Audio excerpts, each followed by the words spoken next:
Bangun cita rasa dan identitas kopi dari gerobak. Kali ini ada Gelut Lazuardi selaku pemilik dari 1620. Dulu beliau memiliki kedai dan sekarang mencoba untuk berorientasi atau mengaplikasikan yang hal baru, yaitu mendatangi konsumen dengan gerobak atau bisa dikatakan sepeda ya, untuk langsung menjajakan kopinya. Nah, ini unik sekali. Kita akan berbicara masalah Gelut Lazuardi, seorang pengusaha minuman atau kopi ya, yang khususnya. Langsung kita bakal ngajak ngobrol beliau. Halo, assalamualaikum. Waalaikumsalam. Iya, agak dekat. Waalaikumsalam. Iya. Ya. Apa kabar? Alhamdulillah baik. Lama udah ketemu ya. Lama enggak ketemu. Jadi kemarin itu buka usaha kedai di Pagar Alam. Yuk di Pagar Alam. Sudah selesai kuliah waktu itu? Apa masih jalan kuliah? Masih jalan. Jadi tahun berapa mulai? Kalau mulai usahanya itu 2016. Jadi waktu itu memang ada satu keresahan, ajaknya kalau tamat tidak nak jadi PNS. Nah, jadi tidak mau jadi PNS atau tidak menjadi pekerja orang lain itu? Iya, lebih kurang itu. Pengen bebas, jadi akhirnya mulai belajar kopi itu dari semester 3 semester 4. Nah, baru mulai terjun di pas nyusun skripsi di 2016. Ya. Itu jadi bisa katakan ketika pulang ke kampung halaman buka. Ketika kuliah lagi, misalnya nyelesai ke kuliah tadi stop dulu. Masih lanjut. Ada yang jagoin? Ada kawan. Oke. Kemarin ada tim. Ya. Tahun berapa kemarin tadi?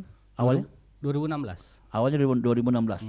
Terus bukanya di pertamanya di Pagar Alam tuh lah. Di lokasinya? Di pasar, daerah Pasar Pagar Alam. Terus pindah ke Gunung Gari itu? Itu cabang.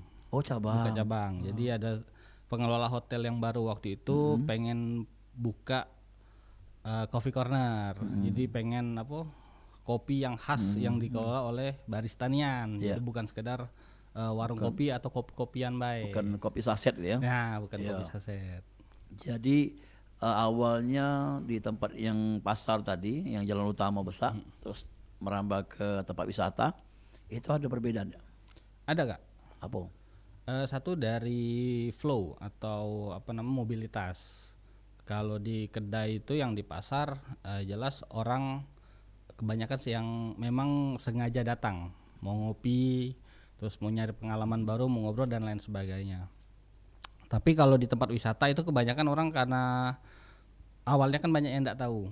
Kayak berwisata sambil nunggu anak jalan-jalan atau teman-teman jalan ngumpul, ada kopi nih katanya sambil ngopi. Nah, jadi kebanyakan interaksinya tuh dari sana. Yang jelas kalau waktu itu ketika akses dulu tepatnya kami buka tuh yang di villa dan hotel wisata Gunung Gare.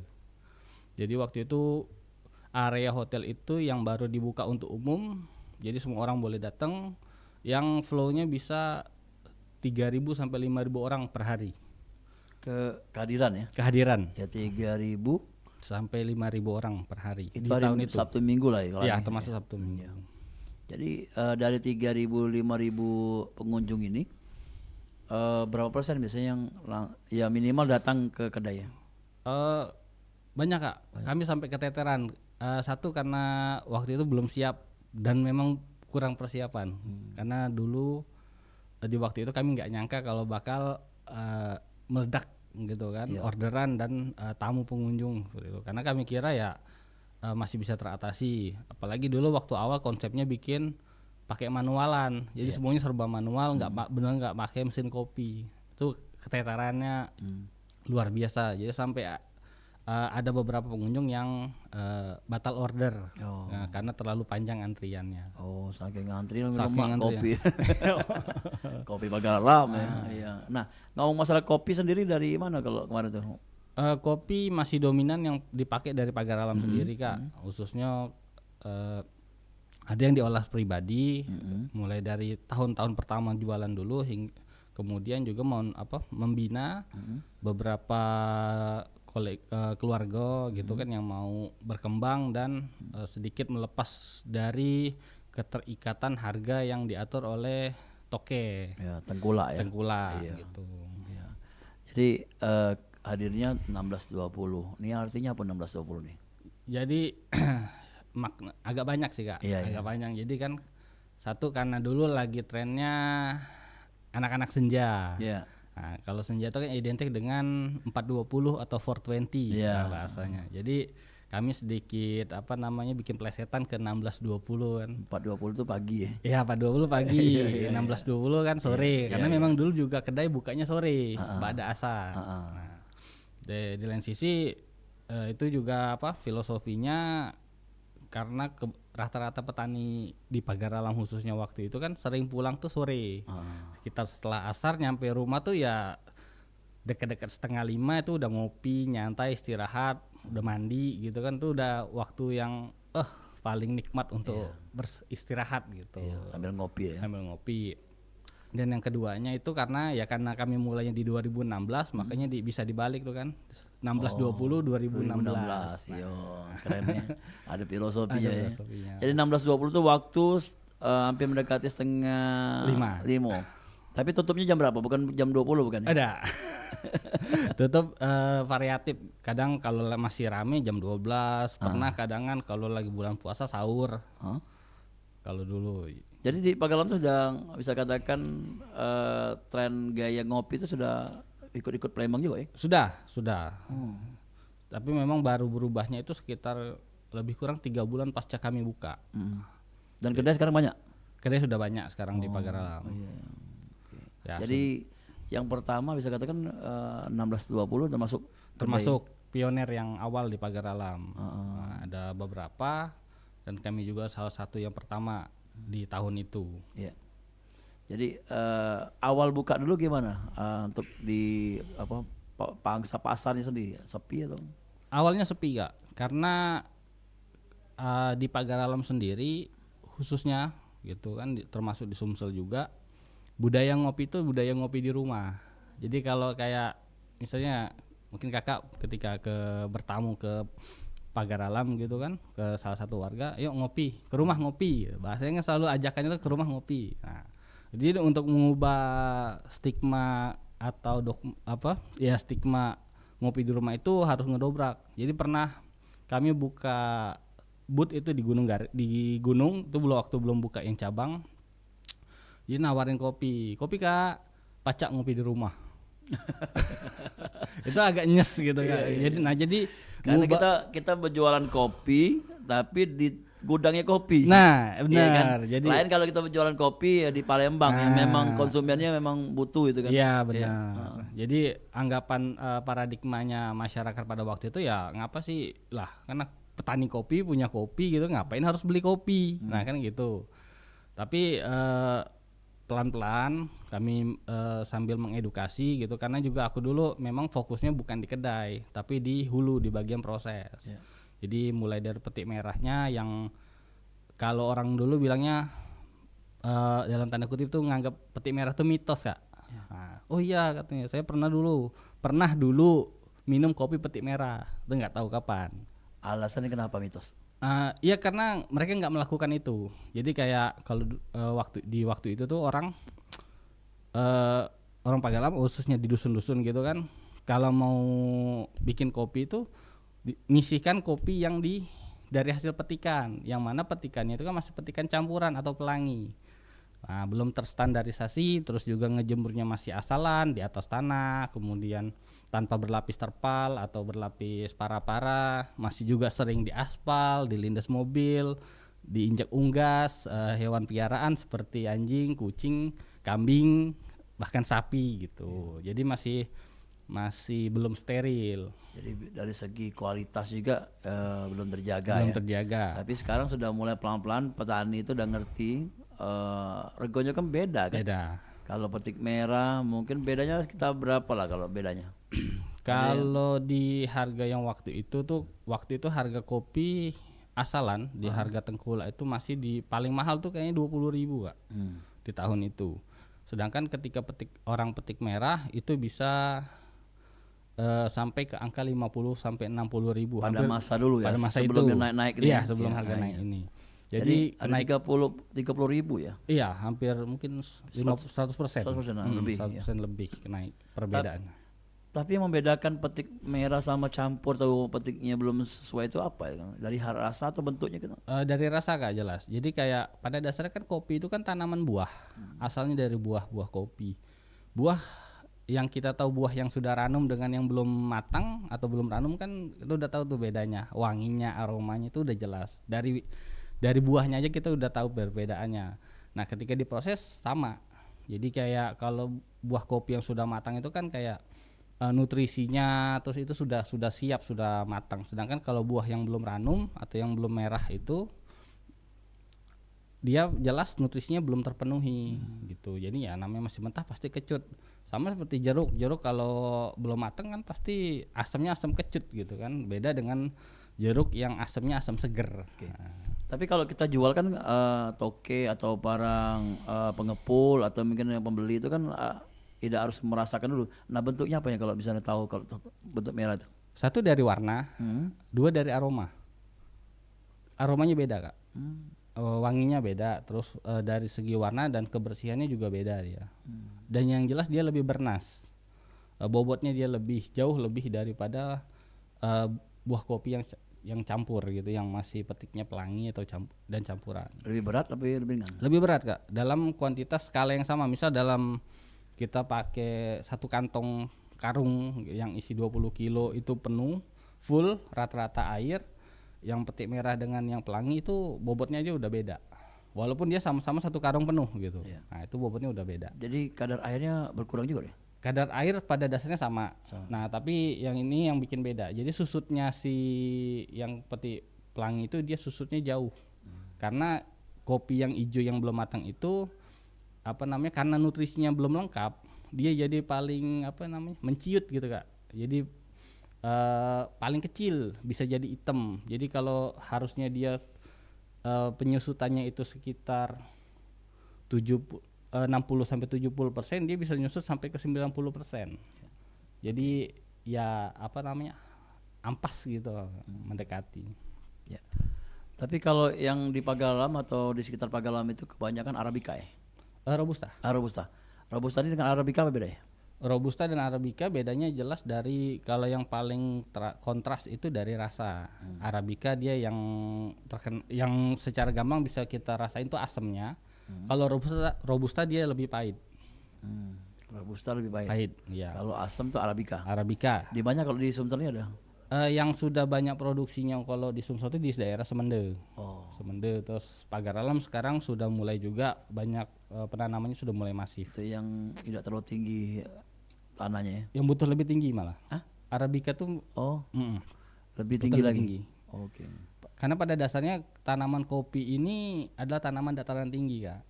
Jadi Robusta juga kalau ditanam di ketinggian yang di atas 1000, dia menghasilkan aroma yang lebih unik lagi, yang lebih enak lagi itu. Makanya kenapa kopi Pagar Alam khususnya kalau di Sumsel ini kan terkenal dengan kata orang coklat. Enak ya, rasa coklat, ada rasa coklatnya kayak gitu. Nah itu yang bikin dia unik, karena semakin tinggi kopi itu semakin bagus. Bukan karena diselingi oleh buah coklat ya? Iya, sebenarnya itu ada yang bilang gitu kan, cuman secara ilmiah belum terbukti gitu.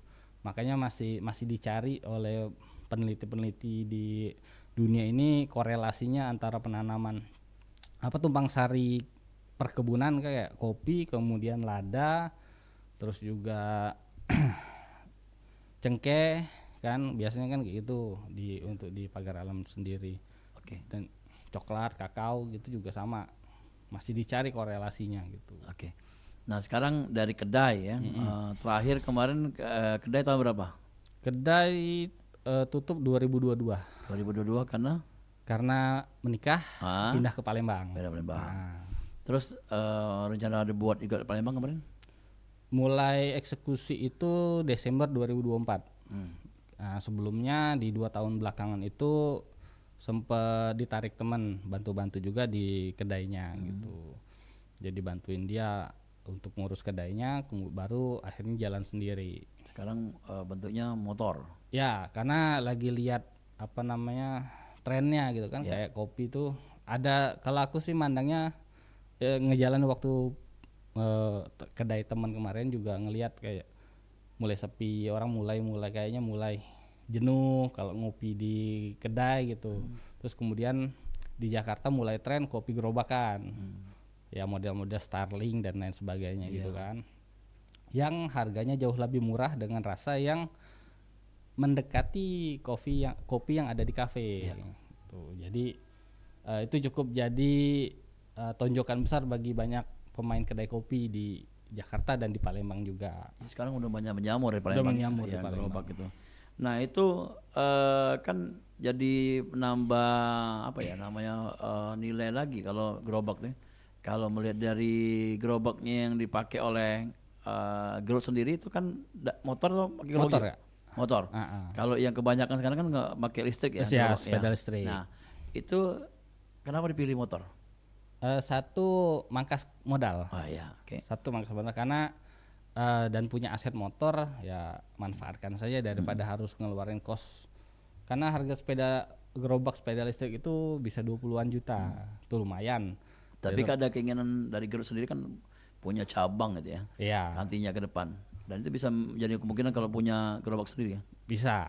Nah, tapi karena kemarin ngejalaninnya sendiri, kayaknya pakai motor aja dulu cukup gitu kan. Dan juga karena dari awal itu suka tampil beda, jadi kayak ya udahlah coba tampil beda dengan model gerobak di motor gitu kan, yang mirip-mirip kayak gerobaknya motor cilok, bakso tusuk, dan lain sebagainya gitu. Ya. Dipilihnya di lokasi mana aja? Sekarang lebih sering ngetemnya di daerah Kambang Iwa.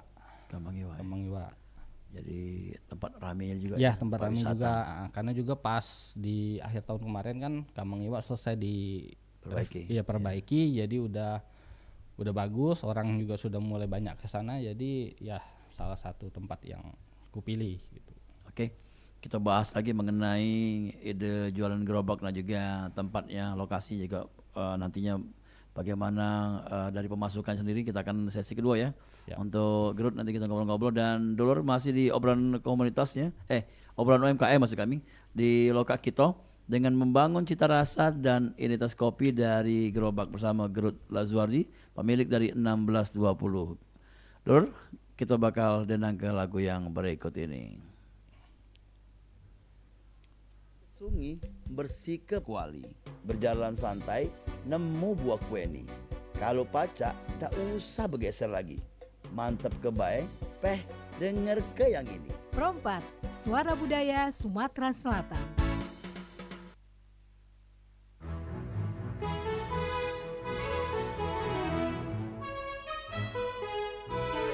Kibarkan bendera di langit luas, kita satu bangsa di bawah cahaya. Beraneka warna atau beda agama, di sini bersatu sebagai saudara. Indonesia is big, kau dan aku memeluk bhinneka kita bersatu. Di bumi pertiwi kita berdiri, bangga menjadi anak negeri.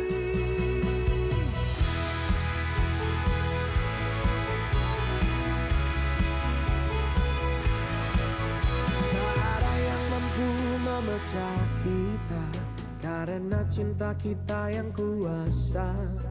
Bersatu padu di setiap langkah, menjaga negeri dengan jiwa yang megah. Indonesia is big, dan aku memeluk bhinneka kita bersatu. Di bumi pertiwi kita berdiri, bangga menjadi anak negeri. Menggapai langit dengan tangan terentang, kita adalah satu di tengah bintang.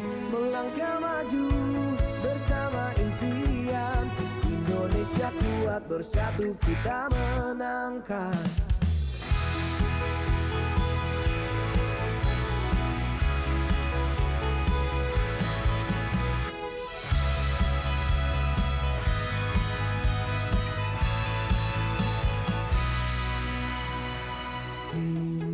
Indonesia is me, kau dan aku. Memeluk bineka kita bersatu. Di bumi pertiwi kita berdiri, kita menjadi anak negeri. Indonesia is me, kau dan aku. Memeluk bineka kita bersatu. Di bumi pertiwi kita berdiri, bangga menjadi anak negeri. Menggapai langit dengan tangan terentang, kita adalah satu di tengah bintang. Melangkah maju bersama impian, Indonesia kuat bersatu kita menangkan.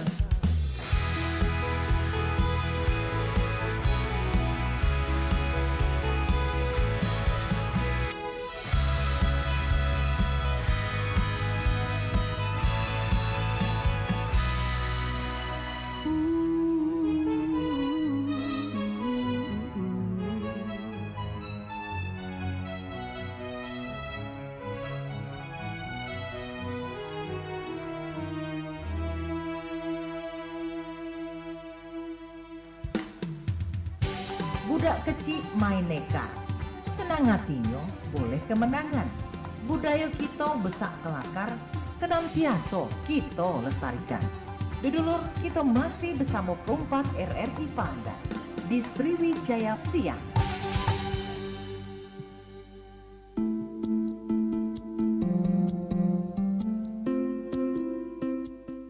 Ya, kembali dengan obrolan UMKM lokal kita di Pro 4 RRI Palembang, Suara Budaya Sumatera Selatan bersama Gerud Lazuardi ya, dengan topik ya di kesempatan siang hari, membangun cita rasa dan identitas kopi dari gerobak.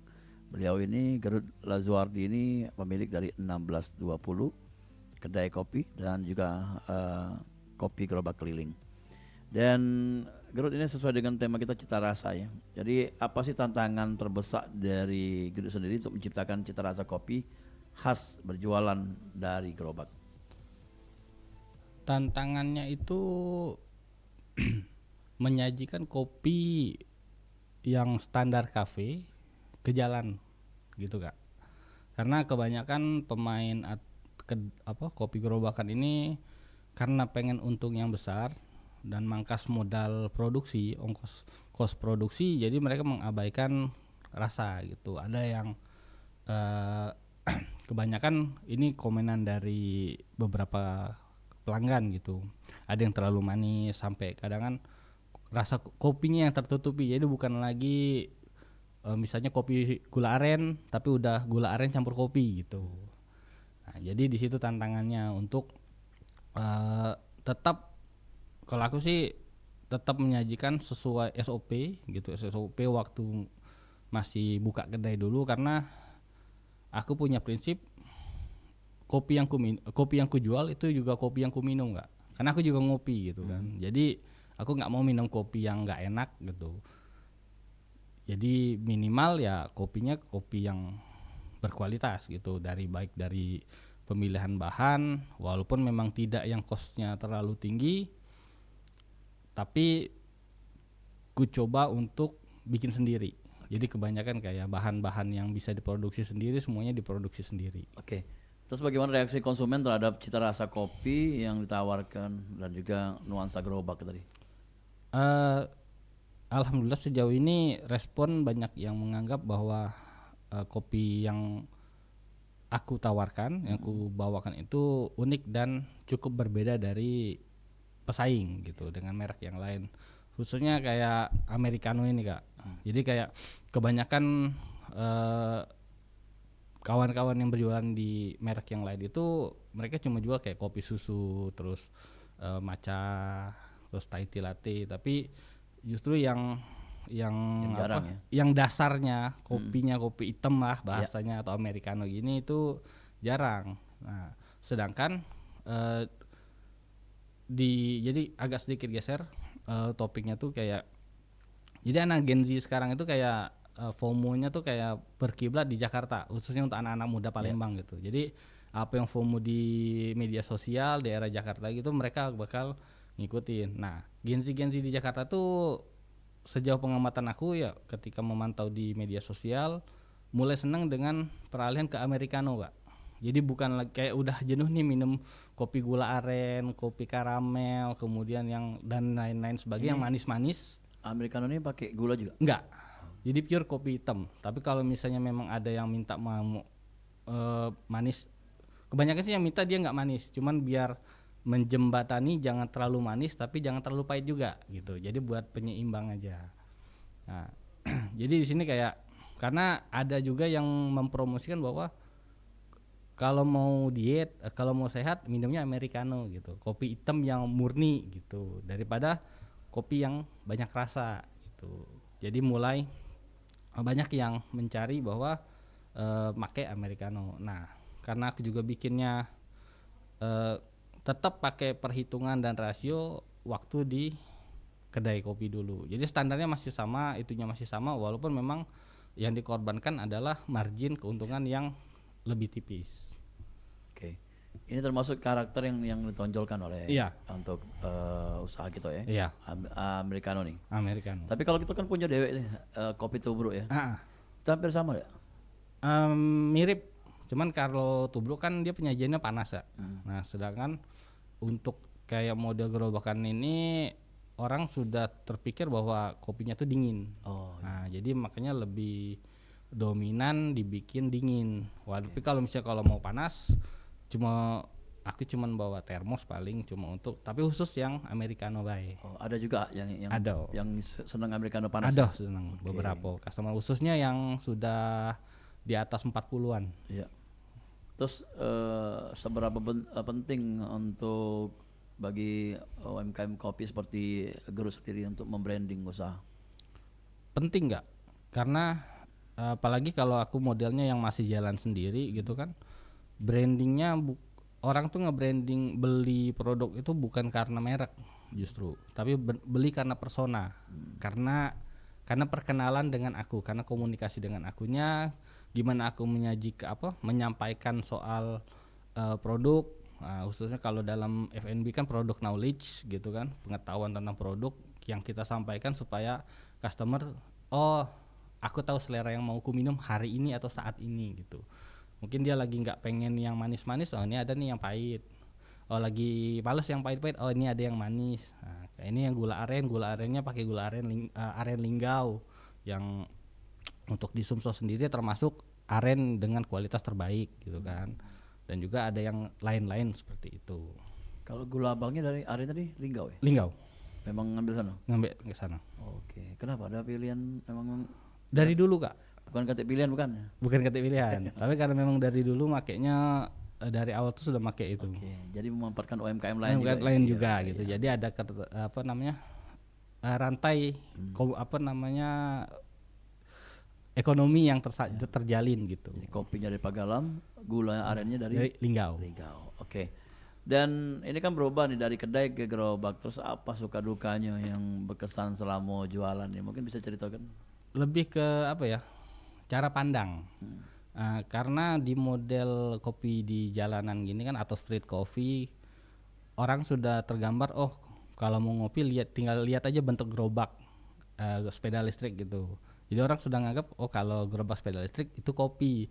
Nah sedangkan karena aku formatnya pakai motor dan gerobak di belakang motor gitu, orang banyak ngiranya cilok ya atau bakso tusuk atau dan lain sebagainya. Jadi kayak pernah datang jadi orang tua dengan anaknya di Kambang Iwa itu dikira, loh bukan cilok ya kan, bukan.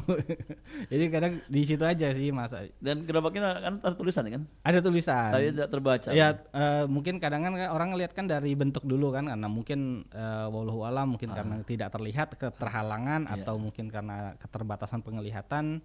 Jadi orang lihat dari ada payung, ada gerobak, ada motor katanya.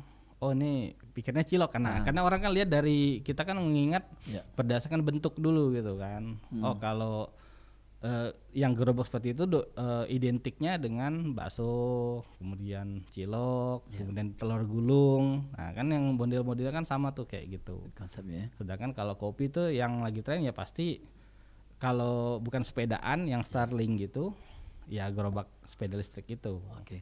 Tapi kan banyak kendala juga kan kalau jualan di pinggir jalan. Mungkin Ya, pernah diusir atau pernah. mungkin hujan, itu gimana kendalanya?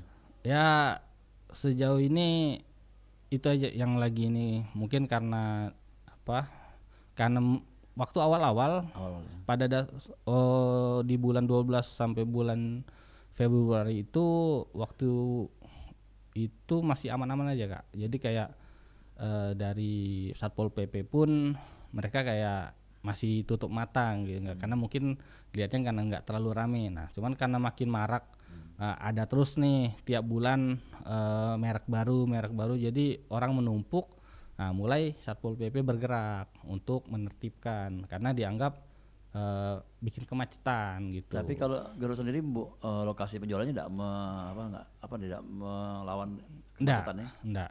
Karena memang dari aku pas biasa mangkal tuh di dekat portal KI, de samping kantor pajak. Itu masuk ya? Iya. Oh. Jadi di jalan satu arah gitu Kak, dan agak ke pinggir. Jadi sebenarnya pada jalannya masih cukup luas gitu. Iya. Nah, Kalau cuaca tadi lihat dari pagi tidak keluar gitu?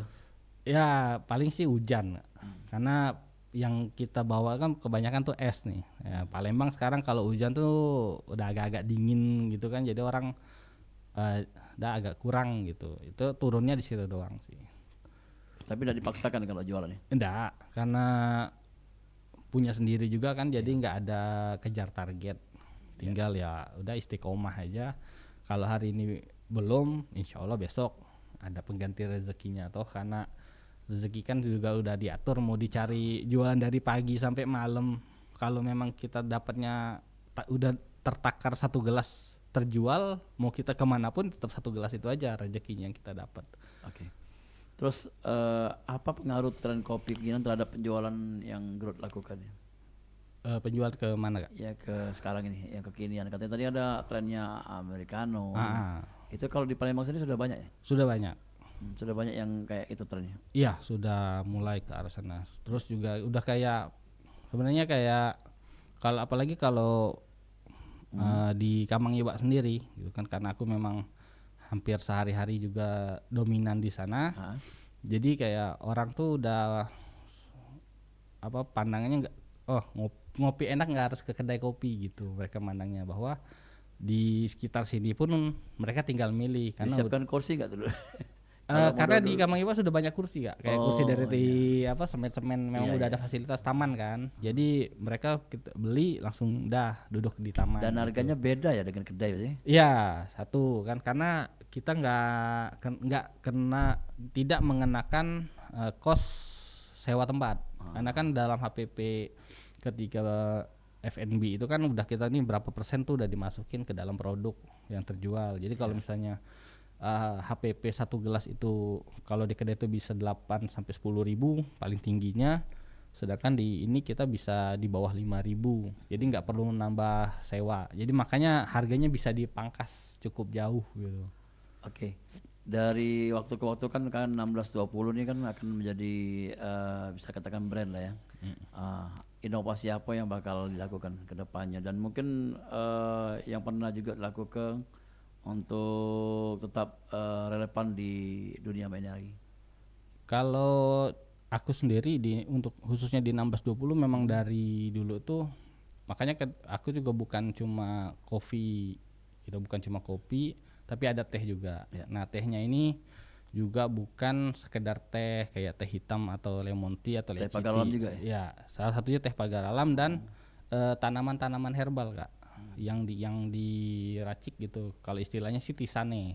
Jadi kayak teh yang diolah misal jadi teh kelopak mawar, teh bunga chamomile, terus juga teh-teh yang lain. Kalau Itu dulu yang langsung seduh. ya, jadi dulu aku waktu masih dibuka kedai itu suka ngeriset. Jadi mana nih tanaman-tanaman herbal, mana bunga-bunga yang punya khasiat bagi tubuh gitu. Jadi nanti diracik dengan perbandingan tertentu diseduh, itu akan bikin badan jadi rileks. Jadi makanya konsennya bukan cuma ke kopi tapi ke arah teh. Cuman memang teh ini kalau dibikin enaknya sih panas. Makanya kalau dibikin dingin ini agak-agak tricky gitu, makanya belum terjalan. Tapi nanti semoga suatu saat bisa terrealisasi lagi untuk eksekusi lagi jalan Ya. ke arah sana. Jadi untuk sekarang ini baru teh yang benar-benar teh gitu ya. Iya masih teh Ah, yang iya. itu, tapi memang diolah sendiri juga. Nggak Oh. make yang ini Kak, nggak make yang apa bubuk. Jadi kayak teh hitam pagar Jadi alam. langsung ngambil daun tehnya itu. Enggak, enggak juga. Tapi beli dari Oh, ya, pagar Pak. alam, beli dari Iya. PTPN gitu kan. Kalau yang di kebun teh itu kalau ngambil 2-3 gat apa kan. Nah, Kalau lah banyak kalau kan banyak langsung jadi- dah berurusan pula dia. Udah beda urusan Kak. Iya, iya. Jadi diolah sendiri teh tadi dengan kerjasama perkebunan ya. Heeh. Dan yang pastinya olahan sendiri kan lebih ada rasanya kan. Iya, jadi bisa kita apa ya? Beda ya. Beda, jadi ciri khasnya dulu. Oke. Kopi sendiri dari kebun sendiri atau ada kebun orang lain ya? Ada kalau lagi cukup ya kebun sendiri, kalau lagi enggak ya biasanya lewat teman-teman juga karena udah banyak. Ya biasanya kita juga sama sih di pagar alam sana udah saling bantu biasanya. Kalau ada lagi kurang stok, ntar ada teman yang kita beli ke teman dan teman juga sama. Kalau mereka kurang, kita lagi ada ya kita jual ke mereka udah gitu. Biasanya sih gitu. Oke. Sekarang kan Garut kan memang asli dari Pagalam ya, lahir sana, melihat masyarakat sana. Dan ini yang ditanyakan ada mungkin yang teringat oleh Garut sendiri mengenai kearifan lokal dari kopi sendiri dan masyarakatnya, apa yang ada di Pagalam biasanya Eh, dalam pengolahan, bukan Ya. yang tradisi ya, Ya. menjadi kebersamaan tuh. Iya, salah satu kalau di Pagalau sendiri kan kopi itu udah kayak apa ya, jiwa dan raganya orang Pagar Alam gitu. Pada khususnya secara khusus karena mereka dan kami sendiri tuh lahir ya dari kakek, terus orang tua, kemudian keluarga juga itu hidup dan besar tuh dari kopi dan karena kopi. Makanya kopi itu udah jadi bagian yang tak terpisahkan bagi masyarakat Pagar Alam sendiri gitu. Makanya ada istilahnya yang di awal tadi aku sebut kalau satu budaya ngopi itu ya ngopi di rumah. Makanya untuk menciptakan suasana kekeluargaan, silaturahminya tuh kental gitu. Makanya terkenal juga kalau orang bilang tuh kan kalau ke Pagar Alam tuh orangnya ramah-ramah, sampai di rumah diajak ngopi ya karena budaya ngopi itu kekeluargaan. Pernah ada juga cerita dari beberapa kawan gitu kan, sampai kadang tuh kalau zaman-zaman dulu waktu hype-nya kopi-kopi modern zaman sekarang tuh kalau orang zaman dulu ya nyangrai kopi itu ya tradisional tuh kumpul tuh sekitaran tetanggaan sambil ngobrol, ibu-ibunya gitu nampi kopinya, milihinnya, terus disangrainya pakai kuali besi, pakai kayu bakar sambil ngobrol, terus ditumbuk dan dipakai lesung, ditampi dan kemudian jadi kopi bubuk, udah nanti sambil ngobrol. Nah itu suasana tradisional kekeluargaannya yang di beberapa titik di dusun itu masih dipertahankan. Untuk penggarapan lahan kopi sendiri pernah kerjasama masih ada gotong royong misalnya Masih. Membersihkan lahan bareng atau ya bisa katakan petik rame-rame gitu. Oh masih, budaya itu masih kayak upahan dan kemudian juga nugal, proses panen tuh masih dilakukan sama-sama gitu. Oke, terima kasih untuk ngobrol-ngobrolnya dan ini menjadi inspirasi dan juga mungkin harapan dari 1620 untuk kedepannya setelah kedai kembali ke gerobak sekarang ini ya, nanti kemungkinan ada apa harapan depan? Harapan sih bisa kembali lagi atau mungkin menyebarkan semangat untuk minum kopi lokal gitu Kak, karena kopi lokal khususnya di Indonesia, kemudian khusus di Sumsel sendiri dan Pagar Alam, tuh kopi kita sudah mulai diperhitungkan oleh orang-orang di luar sana. Belum lama ini kita ekspor ke Malaysia. Terus untuk di Indonesia sendiri barista-barista kita yang profesional sudah jadi juara dunia. Yang jelas mereka juga bawa kopi dari Indonesia. Entah mungkin belum dari Sumatera Selatan, tapi yang jelas dari Aceh, mungkin dari Sulawesi dan dari daerah-daerah lain, itu sudah jadi satu kebanggaan bahwa kopi kita juga bisa mendunia gitu kan. Nah, tinggal tugas anak-anak muda untuk bisa melanjutkan semangat ini, estafet ini. Karena saya dulu juga sempat dianggap orang gila gitu kan di dusun karena sekolah tinggi-tinggi kok cuma jadi petani gitu. Ya, karena memang punya beban moral sebagai seorang yang berkesempatan kuliah gitu kan, kemudian mengabdi ke masyarakat, mengaplikasikan ilmu baru untuk produksi kopi sehingga harganya bisa lebih baik daripada harga tengkulak gitu. Oke, terima kasih Gerud. Gerud memang jurusan pertanian ya? Bahasa dan sastra Indonesia. Bukan.